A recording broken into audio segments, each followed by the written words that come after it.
Asuraopeta MLA జారే ఆదినారాయణ సుడిగాలి పర్యటన చేశారు. అన్నపురెడ్డిపల్లి మండలం కట్టుగూడెం నర్సాపురం గ్రామాల్లో ధాన్యం కొనుగోలు కేంద్రాన్ని ప్రారంభించి రైతులతో పంట పరిస్థితుల గురించి చర్చించారు. రైతుల చెమట చుక్క విలువైనదని, పంట కొనుగోలు త్వరితగతిన జరగాలని, ఎక్కడ ఆలస్యం ఉండకూడదని అధికారులకు సూచిస్తూ రైతు సమస్యలపై వెంటనే చర్యలు తీసుకోవాలని ఆదేశించారు. రైతులు కూడా ఇక్కడ సీఓ గారు రైతులు కూడా ఎక్కడైతే గనక ఒక 4-5 లారీలు గనక ఎక్కడైనా గనక సేవ్ చేసుకుంటారు, మీరు అక్కడే మూవ్ చేయండి.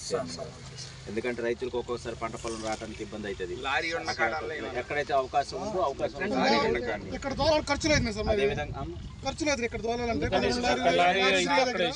అందుకనే ఎక్కడైతే లారీకి అవకాశం ఉంటుందో, ఎక్కడైతే మన లారీ వెళ్ళడానికి అవకాశం లేని చోట అయితే మాత్రం మీరు డంపింగ్ చేయండి.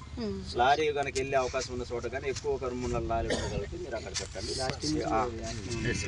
ఇంకెక్కడ అలాంటి ఇబ్బంది లేకుండా చెక్ చేసుకుంటారు. అలాంటి ఇబ్బంది ఇక్కడ లేదు.